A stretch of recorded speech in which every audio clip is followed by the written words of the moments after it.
So welcome back दोस्तों। आज का ये हमारा क्वेश्चन आंसर सेशन जो है वो 15th है, यानी 15वां क्वेश्चन सेशन है। यहाँ पर काफी क्वेश्चन आए हैं, लेकिन यहाँ पर सबसे ज्यादा जो मेन क्वेश्चन है वो किसी स्टॉक को लेकर है कि इस स्टॉक में क्या हो सकता है, उस स्टॉक में क्या हो सकता है। मैंने काफी बार बोला है, ये जो सेशन होते हैं इनमें कोई स्टॉक के बारे में ना पूछिए, अपनी प्रॉब्लम को सोल्व कर ले, कौन सी प्रॉब्लम का आप फेस कर रहे हो, ताकि वो गलती दोबारा ना रिपीट करे। लेकिन आप फिर भी वही कोई स्टॉक के बारे में पूछना, यार आप कभी ना कभी कोई स्टॉक में तो कभी ना कभी फंस ही जाओगे। उससे अच्छा है मार्केट के स्ट्रक्चर को समझने की कोशिश करें, ताकि ऐसी प्रॉब्लम कभी क्रिएट हो ना, तो ऐसी गलती ना करें। ये सेशन मैं आप सभी के लिए लेके आ रहा हूँ ताकि आपकी प्रॉब्लम को सोल्व कर सकूँ। अभी कुछ एक सेशन में क्वेश्चन ऐसे भी है जो कि मंडे को गैप अप होगा क्या भैया इसको लेकर है, तो उसका मैंने इंस्टाग्राम पर एक रील डाल दिया है, यूट्यूब पर भी एक रील डाल दिया है, उसे देख लो, उससे पूरा आपका आंसर मिल जाएगा। उसके बाद बात करते हैं, एक दो क्वेश्चन और है कि भाई मैं अभी 18 लाख लॉस में एफएनओ में दोबारा करूं या ना करूं। 48 लाख के लॉस में हूं। शुरू में ये सब पैसा लोन का था। अब भाई लोन के पैसों से कभी भी ट्रेडिंग नहीं करनी चाहिए, मैंने 1000 बार बोल दिया है। ट्रेडिंग में आपका खुद का कैपिटल से ही ट्रेड करो तो ही प्रॉफिट आएगा, और कल को लॉस भी लग जाता है तो आपको मेंटली प्रेशर नहीं होता, डिस्टर्ब नहीं होंगे, लाइफ में कोई दिक्कत नहीं आएगी। तो लोन वाले पैसे कभी भी ट्रेडिंग में नहीं डालने चाहिए। अगला क्वेश्चन है, भाई 2 साल से यही समझ नहीं आया कि क्या करें क्या ट्रेडिंग में। तो भाई ट्रेडिंग में 2 साल से आपको क्या नहीं समझ में आया, क्या क्या गलतियां की है उनको समझो, तब समझ में आएगा। उसके बाद how do you choose stock for intraday in open high low strategy. इसका फुल डिटेल वीडियो मैं जल्द ही दूंगा। काफी लंबा वीडियो है, काफी चीजें इसमें है, काफी चीजों को फॉलो करना पड़ता है, तब तक के लिए वेट करें। अगला क्वेश्चन है, सर इक्विटी इंट्राडे में एंट्री और एग्जिट को स्ट्रेटजी बता दो प्लीज सर। 20 एमए स्ट्रेटजी था जो मेरा, वो इंट्राडे स्ट्रेटजी नहीं था मेरा, वो स्विंग ट्रेडिंग के लिए स्ट्रेटजी था, जिसका प्रॉपर वीडियो मैंने यूट्यूब पे डाल दिया है। अगर आपने अभी तक नहीं देखा है तो जाकर देख लो। उससे बेस्ट कोई बॉटम फिशिंग जो स्टॉक उठाते हो उससे बेस्ट कोई स्ट्रेटजी नहीं है। अभी तक नहीं देखा तो देख लो 20 एमए का स्ट्रेटजी। इसके बाद रही बात इंट्राडे स्ट्रेटजी की, तो इंट्राडे की स्ट्रेटजी अभी काफी होती है, आपके लिए वो सुटेबल होगी कि नहीं होगी वो डिपेंड करता है। सेक्टर रोटेशन पे आप ट्रेड ले सकते हो इंट्राडे में, यानी किसी सेक्टर के अंदर मोमेंटम आया उसमें से आप कोई स्टॉक जब भी सपोज कीजिए, जब भी कोई सेक्टर के अंदर मोमेंटम आता है ना तो वहां पर ज्यादा पैसा बनता है। यानी मान लीजिए आईटी सेक्टर में तेजी आई तो वहां के स्टॉक में आप ट्रेड करो, इंट्राडे के पर्पस पे आप उस पर पैसा कमा सकते हो। अगर डाउन साइड रिस्क है तो वहां के स्टॉक में आप डाउन साइड ट्रेड करो, आप पैसा कमा सकते हो। यानी पूरा सेक्टर जब भागता है तो सारे स्टॉक भागते हैं, जब पूरा सेक्टर गिरता है तो सारे स्टॉक गिरते हैं। तो सेक्टर के हिसाब से ट्रेड प्लान कर सकते हो, इंट्राडे में बेस्ट रिजल्ट देता है। इसके बाद सर टैरिफ प्रॉब्लम कब तक ठीक हो सकता है, मार्केट वापस बुलिश कब हो सकता है। देखो टैरिफ का प्रॉब्लम अभी थोड़ा सा डोनाल्ड ट्रंप पे है, और पूरा मैंने सेशन का वीडियो इसी वीडियो में आपको मिलने वाला है, उसको पूरा अच्छे से देखो और समझो, तब आपको थोड़ा सा आइडिया हो जाएगा मार्केट में एक्चुअली होगा इस सेशन, यानी ये इसी सेशन में आपको पूरा वीडियो आएगा 5 से 7 मिनट का, उसको अच्छे से देखना आपने। तो दोस्तों सबसे पहले पूरे वीकेंड के ऊपर बात करते हैं, मार्केट में क्या हुआ क्या नहीं हुआ, मार्केट कैसे मूव किया। सबसे पहले एक खबर चल रही है आपके सबके सामने, टैरिफ पर ट्रंप को कोर्ट से तकरार। ट्रंप ने इमरजेंसी पावर का गलत इस्तेमाल किया है और बता रहे हैं कि जो टैरिफ लगाया है उसका अधिकार सिर्फ संसद को अधिकार होता है। अब ट्रंप का टैरिफ लगाना, उनके कोर्ट का इसको गलत ठहराना, उसका इम्पैक्ट क्या, अभी तक तो मार्केट देखे ट्रंप के टैरिफ चलते मार्केट काफी स्ट्रेस है, थोड़ा गिरा भी है, स्टॉक्स में काफी डाउनफॉल आया है, कुछ एक स्टॉक तेज भी हुए हैं जिनको जीएसटी 2.0 का बेनिफिट मिलने वाला था। लेकिन इस खबर का बेनिफिट तब माने जब अगर ये टैरिफ हट जाए। अब कोर्ट ने बोल दिया है कि टैरिफ तो लगे ही हुए हैं, वैसे तो टैरिफ अभी तक लगे हुए हैं, इनके सुप्रीम कोर्ट तक ये बात जा सकती है, वहां पर क्या डिसीजन होगा उसके बेस पे सारी चीजें अप्लाई होगी। लेकिन यहाँ पर सीधे तौर पर एक बात देखी जाए तो जो ट्रंप का अभी फिलहाल जो इंडिया के प्रति, जो इंडिया के साथ जो रिलेशन था वो पहले जैसा नहीं है, काफी ज्यादा, मतलब कि ट्रंप का जो रुख है इंडिया को लेकर वो काफी अग्रेसिव हो गया है। अब यहाँ पर ट्रंप ने सीधे तौर पर पहले 25% से 50% का टैरिफ कर दिया। अब 50% का टैरिफ करने के बाद भी रशिया को भी एक धमकी दी उन्होंने कि इंडिया रशिया से क्रूड बाय करेगा तो रशिया पर भी एक्स्ट्रा 25% का ऑयल टैरिफ लगा देंगे। अब ये सीधे तौर पर एक तरीके से धमकी ही है कि आप रशिया से क्रूड बाय ना करें। अब यहाँ पर एक्चुअल में बात देखी जाए, सीधी सी बात अगर ये होती कि सिर्फ यहाँ पर एक बिजनेस माइंड से अगर इंडिया को बोला जाता कि अगर आप टैरिफ के अंदर रसिया से क्रूड बाय करते हो, जहाँ पर आप हमें दिक्कत है, वो तरीका कहने का कुछ अगर अच्छा होता तो क्या पता कुछ ना कुछ बातचीत होती। लेकिन सीधे तौर पर धमकाना और उनको मजबूर करना कि आप अगर ऐसा नहीं करोगे तो हम ऐसा कर देंगे या फिर वैसा कर देंगे। जैसे कि आप जानते हो डोनाल्ड ट्रंप कितने भड़बोले इंसान हैं, जो भी मन में आया बोल देते हैं। लेकिन इस बार क्या उन्होंने इंटरेस्टिंग किया, 15% का टैरिफ लगा दिया, यानी 25% का एक्स्ट्रा टैरिफ इंडिया पे लगा दिया। अब वो टैरिफ काफ़ी देशों पे लगाया भी था उन्होंने, बाद में वापस ले लिया, लेकिन इंडिया के ऊपर वापस नहीं दिया है, वो लगा ही दिया, उसके ऊपर उन्होंने साइन भी कर दिया है। अब ये टैरिफ लग चुका है 28 अगस्त से।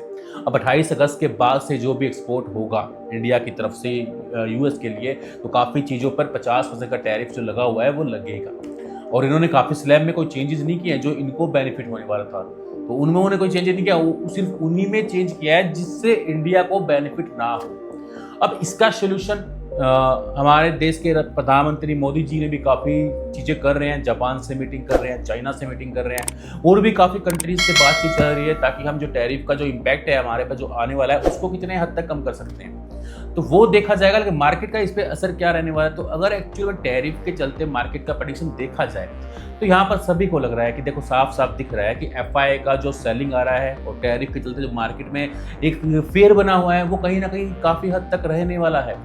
अब यहाँ पर कोई ना कोई पॉजिटिव न्यूज नहीं आती है। अब जीएसटी 2.0 का न्यूज काफ़ी पॉजिटिव है, लेकिन वो भी एक सिलेक्टेड जो सेक्टर होंगे जिनको जीएसटी 2.0 का बेनिफिट मिलने वाला है उस पर ही लागू होगा। अब सबसे मेन चीज़ देखें, जीएसटी 2.0 एक्चुअली में बेनिफिट किन के लिए है, तो सबसे पहले देखा जाए जीएसटी 2.0 में बेनिफिट उन चीज़ों को होगा। सबसे पहले बात करें कि ऑटो इंडस्ट्रीज है जो 2 व्हीलर 4 व्हीलर बनाती है, उनको ज़्यादा बेनिफिट होगा इस चीज़ का, क्योंकि एक्चुअल में 10% का जीएसटी कम हो जाएगा। तो मान लीजिए कोई 10 लाख रुपए की गाड़ी है वो 1 लाख रुपए सस्ती हो जाएगी या 90,000 रुपये सस्ती हो जाएगी। तो उससे क्या है, जो आम पब्लिक है जो गाड़ी लेना चाहती है उनकी कैपेसिटी बढ़ जाएगी न्यू कार बाय करने की, न्यू बाइक बाय करने की। तो उससे क्या होगा, उन ऑटो इंडस्ट्रीज के स्टॉक्स की सेल बढ़ेगी या कंपनीज की सेल बढ़ेगी, और उसका इम्पैक्ट आपने देखा भी होगा इनके शेयरों के अंदर। पिछले 10 दिन का अगर चार्ट देखोगे, कोई एक आधा स्टॉक छोड़ दो, बाकी सभी स्टॉक के अंदर अच्छा खासा तेजी का मोमेंटम आया है। उसके बाद और भी देखे जाए, इंश्योरेंस सेक्टर में अभी मोमेंटम नहीं आया है, एक्चुअली में देखा जाए थोड़ा सा डिक्लाइन ही आया है, लेकिन वहां पर भी अगर जीएसटी ना कर दे, मतलब कुछ भी जीएसटी ना लगेगी, तो उससे उन सेक्टर्स के कंपनीज को भी बेनिफिट मिलेगा। तो इंश्योरेंस सेक्टर पे भी बेनिफिट होने वाला है। लेकिन ये मेनली जीएसटी 2.0 एक्चुअल में है क्या ये ऐसा भी हो सकता है कि बिहार इलेक्शन को लेकर एक बड़ा स्टंट था इंडियन गवर्नमेंट का यानी बीजेपी का, तो वो भी हो सकता है, लेकिन इसका सीधा इम्पैक्ट आम पब्लिक को मिलने वाला है। आम पब्लिक को जो चीजें खरीदनी है उनको सस्ती मिलेगी, तो बेनिफिट तो पब्लिक को ज्यादा आने वाला है। और पब्लिक को बेनिफिट आएगा तो उनकी जो कैपेसिटी है, जो न्यू गाड़ी बाइक या कुछ भी इंश्योरेंस पॉलिसी सब बाय करने की कैपेसिटी बढ़ेगी, तो उससे उन सेक्टर के स्टॉक्स या उन सेक्टर की कंपनीज को बेनिफिट मिलता है। तो ये एक तरीके से मास्टर स्टॉक है। आने वाले टाइम में इसका बेनिफिट आपको थोड़ा ग्लोबली देखने को मिलेगा, पूरे इंडिया में भी इसका इम्पैक्ट पड़ेगा। आपको मैं बताता हूँ, इंडियन इकोनॉमी को हो सकता है थोड़ी टाइम तक इंडियन इकोनॉमी में जो जीडीपी का डाटा है वो हो सकता है आने वाले नेक्स्ट क्वार्टर में थोड़ा इससे बेटर ना आए या फिर बराबर आए, थोड़ा सा ऊपर नीचे हो सकता है, क्योंकि जीएसटी का कम करना इनके रेवेन्यू को चैलेंज करेगा। गवर्नमेंट को जो रेवेन्यू मिलता है स्टेट वाइज जो चैलेंज होगा कि स्टेट वाइज जो जीएसटी कलेक्शन होता है उसमें थोड़ी गिरावट आ सकती है, तो वो खामियाजा एक तरीके से गवर्नमेंट पे करेगी, थोड़ा उनको इस चीज़ से दिक्कत आएगी। लेकिन वो आम पब्लिक के हिसाब से देखा जाए तो काफ़ी बेटर डिसीजन है जीएसटी 2.0 का यहाँ पर लॉन्च होना, और वो हो सकता है अभी महीने भर में ही आपको या नेक्स्ट मंथ के आसपास ये लागू भी हो जाए। ऑलमोस्ट सारे जो चीज़ें थी वो कंप्लीट हो चुकी हैं, बस थोड़े स्टेट्स हैं जो डिसएग्री कर रहे हैं या फिर जिसमें वो सेस वगैरह इंक्रीज करने की ऐसी कुछ बातें करें, तो उस पर डिसीजन होने वाला है। अब यहाँ पे शेयर मार्केट की बात की जाए तो मार्केट आज के डेट में बात करें तो निफ्टी का भाव क्या चल रहा है, 1 मिनट रुकिएगा। तो निफ्टी का जो भाव है आज की डेट में वो है, फिलहाल अगर बात की जाए, ये है 24,426 रुपये। अब सबसे मेन चीज क्या है, 24,500 का सपोर्ट तो निफ्टी ब्रेक कर चुका है। अब यहाँ पर पहला सपोर्ट जो सपोर्ट जो काम करेगा, निफ्टी ने रिसेंटली जो लो बनाया था 24,300 के समथिंग बनाया था, अभी वो जो लो है वो रिसेंटली सबसे ज्यादा सपोर्ट का काम करेगा, क्योंकि जो पिछले दिनों का जो लो होता है जिससे निफ्टी तेजी करके गया था 25,000 से ऊपर गया था, वो लो एक्चुअल में अब बेटर करेगा कि वो लो अगर ब्रेक करता है देन हम सोचेंगे कि मार्केट और डाउन साइड रिस्क दे सकता है। तो हमें इस लो को मेंटेन करना है, जो 24,300 के समथिंग बना है, मुझे अभी ध्यान नहीं है अच्छे से, आप देख लीजिएगा वो ये 10-15 दिन पहले की जब गिरावट आई थी उसके आसपास का लो है ये। अब यहाँ पर मान लीजिए अभी एक न्यूज और आया है जो हमारा जीडीपी का डाटा है उसके चलते मार्केट में तो तेजी आएगी, उस पे इम्पैक्ट कैसे क्या पड़ेगा, वो सबसे मेन चीज क्या है। मार्केट में अभी कोई नेगेटिव न्यूज कुछ भी नहीं है। इंडिया की तरफ से जो बेस्ट से बेस्ट पॉजिटिव न्यूज देनी थी इंडियन गवर्नमेंट ने या इंडियन के जीडीपी डाटा ने, सब कुछ बेटर से बेस्ट है आज की सिचुएशन में। सिंपल सा इम्पैक्ट मार्केट पर जिस चीज का है वो है टैरिफ और दूसरा एफआईआई का सेलिंग। अब एफआईआई का सेलिंग कंटिन्यूसली बढ़ता ही जा रहा है, 2.5 लाख करोड़ के आसपास की सेलिंग हो चुकी है अब तक इस साल के अंदर, अभी इस साल की बात की जाए। और डाटा आज कल की डेट में भी सेलिंग का आया था, लेकिन एफआईआई के अगेंस्ट डीआई अच्छी बाइंग कर रहा है। एक्चुअल में माना जाए अब तक का रिकॉर्ड बाइंग है डीआई का। अब डीआई मार्केट को बड़ा गिरने भी नहीं दे रहा, क्योंकि डीआई लॉस में चला जाएगा अगर ज्यादा मार्केट गिरेगा तो, प्रैक्टिकली समझी तो। लेकिन इंडियन मार्केट को एफआईआई ज्यादा जरूरी है या डीआई ज्यादा जरूरी है? जो किसी भी देश की इकोनॉमी में अगर फॉरेन इन्वेस्टर नहीं आएगा तब तक उसकी देश की इकोनॉमी इतना बेटर परफॉर्म नहीं करती, लेकिन हमारी इकोनॉमी बेटर परफॉर्म कर रही है। यहाँ पर हमारी इकोनॉमी बेटर परफॉर्म इसलिए कर रही है कि हमारे जो डोमेस्टिक इन्वेस्टर है उनके पास काफी फंड्स है, काफी पैसा है। बात की जाए अपने रिटेलर की तो उनके पास भी पैसे की कमी तो है नहीं। देखो वो बात अलग है, एक टाइम के लिए वो लॉस में आ गए हैं तो वहां पे वो नया पैसा इन्वेस्टमेंट ना करे, लेकिन पैसे की कमी तो रिटेलर के पास भी नहीं है। अब कल को मान लीजिए मार्केट में पैसा ही डालना पड़ा तो यहाँ पर काफी ज्यादा फंड हाउसेस हमारे हैं जो पैसा डाल रहे हैं आज की डेट में और आगे भी डालेंगे। लेकिन यहाँ पर एक ट्रिगर बात करता है कि जब तक टैरिफ को चलते कोई भी सेंटीमेंट अच्छा नहीं हो जाता या कोई भी नेगोशिएट ना हो जाए तब तक थोड़ा सा फेयर है, चाहे वो रिटेलर क्यों ना हो। रिटेलर डर रहा है यहाँ पे पैसा अभी नहीं लगाना चाहिए, market down side risk they सकता है। अब हो भी, अब रिटेलर का भी देखो यहाँ पर जो फेयर है, जो फेयर उनको लग रहा है वो भी कहीं काफी तौर पर जायज है। बात की जाए चाइना पर जब टैरिफ लगाया था तो चाइना ने जवाब भी टैरिफ लगाया था अमेरिका पर, तो उससे क्या हुआ था, ट्रेड वॉर छिड़ गया था। इंडिया निफ्टी 4 से 5% गिरा था, 22,000 से नीचे का लो बनाया था उस दिन। अब वो एक्चुअल में चाइना से रिलेट था, वहां पे टैरिफ चल रहा था, लेकिन इंडिया निफ्टी उस पर रिस्पॉन्स किया। अब टैरिफ हमारे ऊपर लग गया, ऊपर से डबल लग गया, तो उसका इम्पैक्ट भी मार्केट पे, हमारी शेयर मार्केट पे देखने को मिलना चाहिए। तो देखने को तो मिला ही है, निफ्टी ऊपर से 500-600 पॉइंट तो गिर चुका है, आने वाले टाइम में और भी गिर सकता है। लेकिन यहाँ पर एक चीज मानी जाए तो आप सोच लो कि मार्केट यहाँ से तेजी हो जाएगा तो उसके लिए भी आपको काफी चीजें देखनी पड़ेगी। देखो निफ्टी में 1000-1500 पॉइंट का डाउन साइड रिस्क अभी भी है। मैं ये नहीं कहता कि गिरेगा, नहीं गिरेगा, मैं तो चाहता हूँ कि तेज आए, लेकिन आपको दिमाग में रखना पड़ेगा ये चीज ताकि आपको डिसीजन लेने में आसानी हो। लेकिन बात की जाए तेजी की, अगर यहाँ पर थोड़ा सा भी पॉजिटिव मूवमेंट मिल जाता है मार्केट को, मार्केट हाथ नहीं आएगा, ये भी क्लियर है। यहाँ पर डाउन साइड रिस्क भी लिमिटेड है, अपसाइड रिस्क थोड़ा ज्यादा हो सकता है कि बड़ी रैली आ जाए अगर अच्छे लेवल्स पे जाकर निफ्टी स्टैंड हो जाए। लेकिन लिमिटेड रिस्क के साथ आप अभी थोड़ा वेटेड वॉच पे रहेंगे।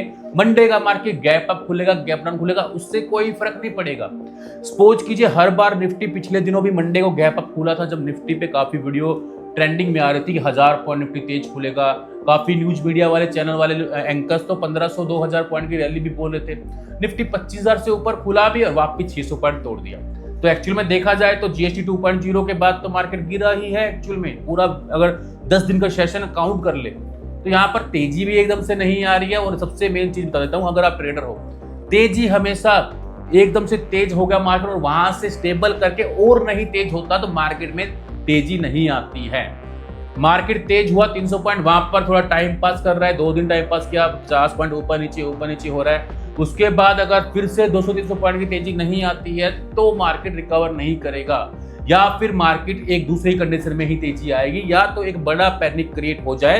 अच्छा सा पैनिक क्रिएट हुआ, मार्केट गैप डाउन खुला और वहां पर लोगों ने या फिर बड़े बड़े प्लेयर्स ने बाइंग की होगी, या फिर हमारे जैसे कमजोर दिल वालों ने बेच दिया होगा, तो उनका माल कौन खरीदेगा? वो बड़े प्लेयर खरीदते हैं, और तो वहां से तेजी आएगी। तो एक बड़ा पैनिक या एक अच्छी तेजी, यही 2 सिनेरियो बनेंगे मार्केट में आने वाले टाइम में तेजी के। वरना किसी भी सिचुएशन में मार्केट कहीं नहीं जाने वाला, एक रेंज में फंसा रहेगा। ले दे के जब रेंज में फंसता है मार्केट, जब साइडवेज होता है तो वो गिरता ही है। तो ये चीज ध्यान रखनी है आपको मार्केट के अंदर अगले वीक में कैसे ट्रेड करना है, तो आपको इन चीजों को फॉलो करना है। और हर रही बात टैरिफ की, तो टैरिफ का चैलेंज थोड़ा सा इंडिया के और जो यूएस के रिलेशन है वो पहले जैसे नहीं रहे हैं। यहाँ पर कुछ ना कुछ अगर अच्छे से बातचीत नहीं होती है तो उसका इम्पैक्ट मार्केट में देखने को मिल रहा है, मिलता रहेगा। और रही बात, अगर बात करें जीएसटी 2.0 तो उसका इम्पैक्ट एक मेजर सिलेक्टेड सेक्टर के ऊपर रहेगा, उस पर आपको वॉच करना है। और ऐसे ही इंफॉर्मेशन वीडियोस मैं आपके लिए लेके आता रहूंगा, तो उसके लिए चैनल को सब्सक्राइब और दोस्तों को शेयर जरूर कर देना।